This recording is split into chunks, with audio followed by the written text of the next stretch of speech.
Namaste. Engineering Mathematics Module Vector Calculus. First topic, Vector Differentiation. First one, Preamble and Preliminaries. Basically, vector is a quantity having both magnitude and direction. ಅಂದರೆ magnitude ಅಂದರೆ value ಕೂಡ ಇರುತ್ತೆ, ಜೊತೆಗೆ directions ಕೂಡ ಇರುತ್ತೆ, either positive or negative direction ಅಂತ. Okay, vector quantities like force, so ಫೋರ್ಸಲ್ಲಿ ಕೂಡ ವ್ಯಾಲ್ಯೂ ಇರುತ್ತೆ, ಗೊತ್ತಾಯ್ತಲ್ಲ.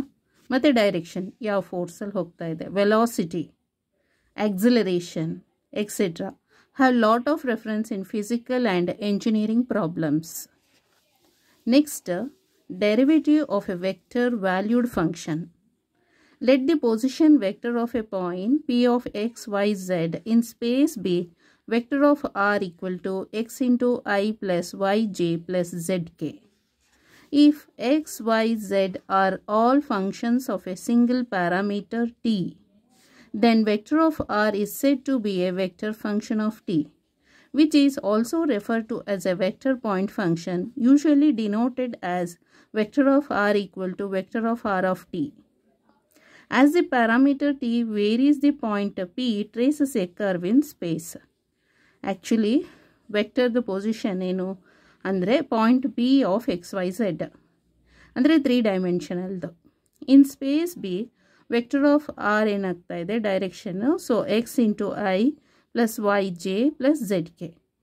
If X Y Z are all functions of a single parameter T ಅಂತ ಆದರೆ ದೆನ್ ವೆಕ್ಟರ್ ಆಫ್ ಆರ್ ಏನಾಗುತ್ತೆ, is said to be vector function of T ಅಂತ ಆಗುತ್ತೆ, which is also refer to as a vector point function, usually denoted as a vector of R equal to vector of r of T ಅಂತ ಆಗುತ್ತೆ. As the parameter t varies, the point p traces the curve in space. So hence vector of r equal to x of t into I plus y of t into j plus z of t into k is called as the vector equation of the curve. On giving a small increment, so t ಏನಾಯಿತು ಸ್ವಲ್ಪ ಜಾಸ್ತಿ ಆಯ್ತು ಅಂತ ಹೇಳಿದ್ರೆ del of t to t ಅಂತ ಆಗುತ್ತೆ. So then vector of r gets an increment, so vector of del r. ಗೊತ್ತಾಯ್ತಲ್ಲ. Suppose ಈಗ ಟಿ ಏನಾಗುತ್ತೆ ಸ್ಮಾಲ್ ಇನ್ಕ್ರಿಮೆಂಟ್ ಆಯಿತು ಅಂತ ಹೇಳಿದ್ರೆ ಡೆಲ್ ಟಿ ಬಂತಂತ ಹೇಳಿದ್ರೆ, ಸೊ ಆಗ ವೆಕ್ಟರ್ ಆಫ್ ಆರ್ ಏನಾಗುತ್ತೆ gets an increment vector of del r ಅಂತ ಆಗುತ್ತೆ. So first here write the graph or figure. So this is reference line or initial line.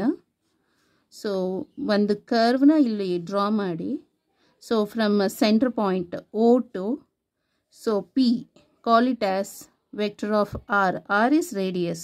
Okay, next ಏನು ಮಾಡೋದು, ಈ ಕರ್ವಿಂದ ಸ್ವಲ್ಪ ಇನ್ಕ್ರಿಮೆಂಟ್ ಮಾಡೋಣ ಇಲ್ಲಿಗೆ. So we call it as Q point. So ಇಲ್ಲಿಂದ ಇಲ್ಲಿಗೆ ಸ್ವಲ್ಪ ಇನ್ಕ್ರಿಮೆಂಟ್ ಮಾಡಿದ್ವಲ್ಲ, ಸೊ ಅದು ಡೆಲ್ ಆರ್ ಆಗುತ್ತೆ, ಗೊತ್ತಾಯ್ತಲ್ಲ. ಟ್ಯಾಂಜೆಂಟ್ ಲೈನ್ ಬಂತಿಲ್ಲಿ. So del R is a small incremental length, ಅದು ಅಂದರೆ ರೇಡಿಯಸ್ದು.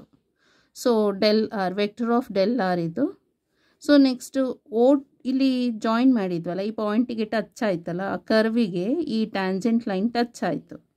ಈಗೇನು ಮಾಡಬೇಕು, ಫ್ರಮ್ ಸೆಂಟರ್ ಪಾಯಿಂಟ್ ಟು ಈ ಪಾಯಿಂಟಿಗೆ ಒಂದು ಲೈನು ಡ್ರಾ ಮಾಡಿ. So that is sum of vector of r plus vector of del r ಆಗುತ್ತೆ. This line OQ is sum of the vector of r and incremental radius to vector of del r, ಗೊತ್ತಾಯ್ತಲ್ಲ. Similarly ಇಲ್ಲಿ ಏನಾಗ್ತಾ ಇದೆ, initial line ಇದು. So point P ಇದೆಯಲ್ಲ, ಈ touching point ಇಲ್ಲಿ ಒಂದು ಹೀಗೆ ಔಟರ್ ಸೈಡ್, ಇದು ಇನ್ನರ್ ಸೈಡ್ ಅದು ಟ್ಯಾಂಜೆಂಟ್, ಇದು ಔಟರ್ ಸೈಡ್ ಅದು. ಸೊ ಸ್ಲೋಪ್ ಕ್ರಿಯೇಟ್ ಆಗ್ತಾ ಇದೆ ಇಲ್ಲಿ. So P of X Y z ಇದು, ಗೊತ್ತಾಯ್ತಲ್ಲ. Centre point O to P. So P of X Y z, this is rate of change of radius, vector of radius with respect to the time.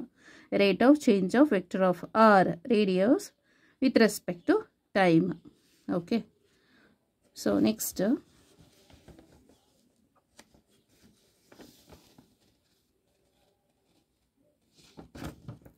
Let so assume ಮಾಡಬೇಕಿಲ್ಲಿ P and Q be two neighboring points on the curve. ಈ curve ಇದೆಯಲ್ಲ ಅಲ್ಲಿ two neighbouring points ಇದು. Let OP equal to vector of R ಅಂತ call ಮಾಡಿ. And O Q ಇದೆಯಲ್ಲ so vector of R plus so ಅದು vector of del R. Therefore P Q ಅಂತ ಹೇಳಿದ್ರೆ ಪಿ ಕ್ಯೂ ಈಸ್ ಅಂತ ಹೇಳಿದ್ರೆ difference between these two. So that is O Q ಅಂದರೆ final value minus initial value. So this is the difference. ಗೊತ್ತಾಯ್ತಲ್ಲ.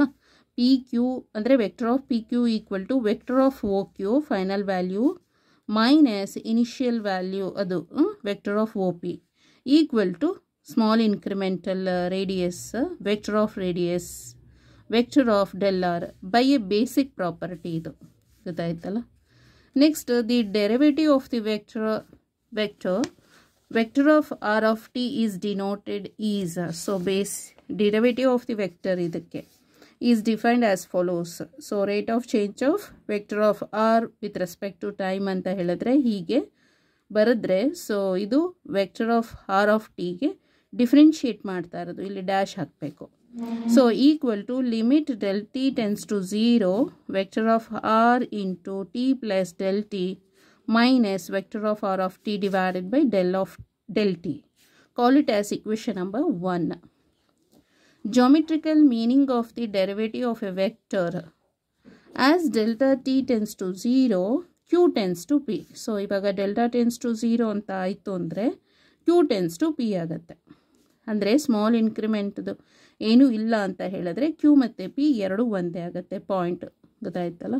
ಇಲ್ಲ so length ಏನು increase ಆಗಿಲ್ಲ, small elemental length is not occur ಅಂತ ಹೇಳಿದ್ರೆ so same point ಒಂದೇ point ಆಗುತ್ತೆ. Which means that the chord P Q approaches the tangent to the curve at P. Thus geometrically we can say that rate of change of vector of radius with respect to time is a vector along the tangent to the curve at p. Next velocity and acceleration. Since vector of r equal to xi plus yj plus zk represents the position vector of a point moving along a curve xyz will be a function of the time variable t, and accordingly vector of r is a function of the time variable t. ಇದು ಹೇಗೆ ಅಂತ ಹೇಳಿದ್ರೆ so this is x axis, this one is the y axis, this is the z axis. So vector ಹೇಗೆ ಇಲ್ಲಿ this one is I, ಇಲ್ಲಿ vector j, this is vector of k. Okay, so vector of r equal to xi ಅಂದರೆ ಇದು box ಇದೆ ಅಂದ್ಕೊಳ್ಳಿ. Box like ಅದು volume ತಾನೆ. Box length ಇರುತ್ತೆ, ವಿಡ್ತು ಇರುತ್ತೆ, ಹೈಟು ಇರುತ್ತೆ. ಸೊ ಸಮ್ವೇರ್ ಪಾಯಿಂಟ್ ಪಿ ಅಂತ ಹೇಳಿದ್ರೆ ಸೊ ಸೆಂಟರ್ ಪಾಯಿಂಟ್ ದಿಸ್ದು ಅಂತ ಹೇಳಿದ್ರೆ ಸೊ ಇಲ್ಲಿ ಪಿ ಇದೆ ಅಂತ ಹೇಳಿದ್ರೆ okay P of X Y Z ಅಂತ. So X I plus Y J plus Z K represent a position vector of a point moving along a curve xyz will be a function of the time variable t, and according vector of r is a function of the time variable t.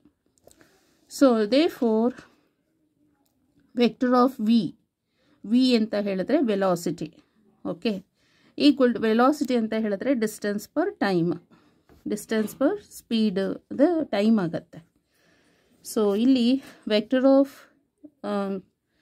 rate of change of vector of radius with respect to time gives the velocity of the particle at time t.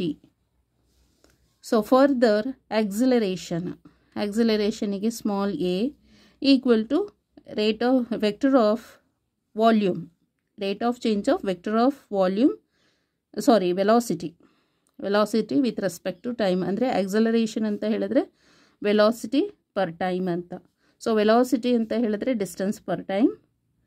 So next acceleration anta helidre velocity per time, rate of change of vector of velocity with respect to time equal to d by dt idiyalla hage bariri. So vector of v is vector of rate of change of vector of r with respect to time anta. Okay, next d is d square, vector of r divided by dt into dt is dt square, represents the rate of change of velocity vector of v and is called the acceleration of the particle at a time t anta gottaaytalla.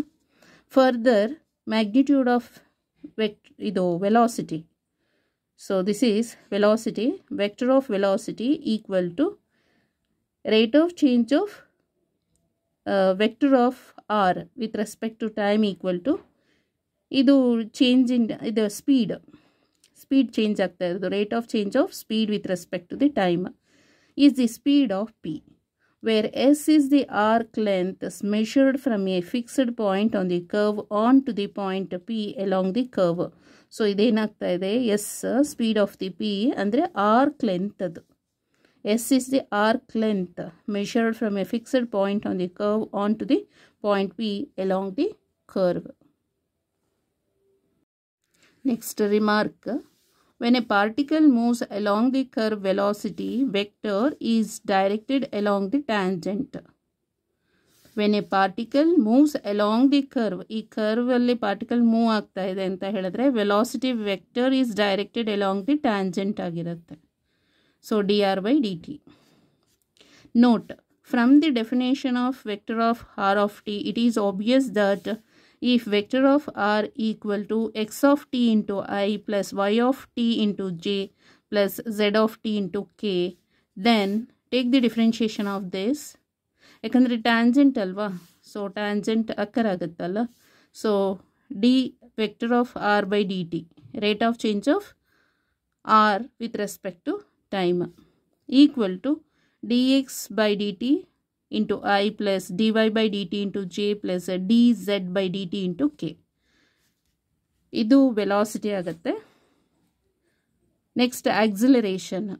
Acceleration ಅಂತ ಹೇಳಿದ್ರೆ D square r by, ಅಂದರೆ ಇದಕ್ಕೆ ವೆಲಾಸಿಟಿಗೆ ಇನ್ನೊಮ್ಮೆ differentiation ಮಾಡಬೇಕು, ಅವಾಗ ನಮಗೆ acceleration ಸಿಗುತ್ತೆ. Okay, d square r by d t square equal to d square x by d t square i plus d square y by d t square j plus d square z by d t square into k. Next properties. So first property, this is the first property, we call it as linearity property. Differentiation d by dt of c1 and c2 are constants. Okay, so rate of change idu vector of r1 of t plus or minus c2 vector of r2 of t. This is r2 of t. So equal to, first idu differentiate ಮಾಡಬೇಕು ಇದಕ್ಕೆ, first ಗೊತ್ತಾಯ್ತಲ್ಲ, first one ಫಸ್ಟಿಗೆ, next ಇದಕ್ಕೆ. So c1 ಹಾಗೆ ಇಡಿ. ಈ differentiation ಮಾಡಬೇಕಾಗಿರೋದು T ಎಲ್ಲಿದೆ ನೋಡಿ, ಇಲ್ಲಿದೆ ಅಲ್ವಾ, ಹಾಗಾಗಿ ಇದಕ್ಕೆ ಡಿಫ್ರೆನ್ಷಿಯೇಷನ್ ಮಾಡಬೇಕು. ಡಿಫ್ರೆನ್ಷಿಯೇಷನ್ ಇದಕ್ಕೆ ಮಾಡಿದ್ವಿ ಅಂದರೆ ಇಲ್ಲಿ ಡ್ಯಾಶ್ ಬರಿಬೇಕಾಗತ್ತೆ, ಇಂಡೆಕ್ಸ್ ಅದರ ಪವರ್ ಮೇಲೆ ಇಲ್ಲಿ ಈ ಥರ ಡ್ಯಾಶ್ ಕೊಡಬೇಕು, ಅದು differentiating symbol. Plus r minus c2 constant, take this side outside, then take the differentiation of vector of r2 of t ಗೆ. ಸೊ ದೆನ್ ಇದು vector of r2 dash of t ಆಗುತ್ತೆ, ಇಲ್ಲಿ dash ಬರಿಬೇಕು. c1 and c2 are constants. Next second, ಅದರಲ್ಲಿ sub a and b ಅಂತ. This is dot product. So F vector of F dot, so differentiation next ಜಿಗೆ, ಗೊತ್ತಾಯ್ತಲ್ಲ, differentiation ಮಾಡ್ತಾ ಇರೋದು ಇದಕ್ಕೆ, ಪ್ಲಸ್ ಮತ್ತೆ ಇದಕ್ಕೆ ಡಿಫ್ರೆನ್ಷಿಯೇಷನ್ ಮಾಡಿ ಇದನ್ನು ಹಾಗೆ ಇಡಬೇಕು. ಅಂದರೆ ಪ್ರಾಡಕ್ಟ್ ರೂಲ್ ಥರ, ಮಾಮೂಲಿ ಡಿಫ್ರೆನ್ಷಿಯೇಷನ್ದು ಪ್ರಾಡಕ್ಟ್ ರೂಲ್ ಹೇಗೆ ಹಾಗೆ. So first function into differentiation of second function plus second function ಹಾಗೆ ಇಡಬೇಕು, take the differentiation of first one. So here vector of F is nothing but vector of F of T and vector of G is nothing but vector of G of T ಅಂತ. So ಇದು dot product ಆಯಿತು. Next cross ಪ್ರಾಡಕ್ಟಲ್ಲಿ differentiation ಹೇಗೆ ಅಂತ. This is dot ಪ್ರಾಡಕ್ಟ್ದು differentiation. So this is for cross product differentiation. So same product rule, ಮಾಮೂಲಿ ಡಿಫ್ರೆನ್ಷಿಯೇಷನಲ್ಲಿ product rule ಹೇಗೆ ಹಾಗೇನೆ. ಸೊ ಫಸ್ಟ್ ಫಂಕ್ಷನ್ ಕ್ರಾಸ್ ಮಾಡಬೇಕು, ಇಲ್ಲಿ ಡಾಟ್ ಬರಿತೀವಿ, ಇಲ್ಲಿ ಕ್ರಾಸ್ ತಗೋಬೇಕು, cross. So differentiation of second function plus ಇದು ಸೆಕೆಂಡ್ ಫಂಕ್ಷನ್ ಹಾಗೆ ಅಂದರೆ ಫಸ್ಟ್ ಫಂಕ್ಷನಿಗೆ take the differentiation cross vector of G, second function ಹಾಗೆ ಬರೀಬೇಕು. ಇಲ್ಲಿ ಡಾಟ್ ಯೂಸ್ ಮಾಡಬೇಕು, ಡಾಟ್ ಪ್ರಾಡಕ್ಟ್ ಆಗಿರೋದ್ರಿಂದ ಕ್ರಾಸ್ ಪ್ರಾಡಕ್ಟಿಗೆ ಕ್ರಾಸ್ ಇಲ್ಲಿ ಯೂಸ್ ಮಾಡಬೇಕಷ್ಟೆ. Okay, thank you so much.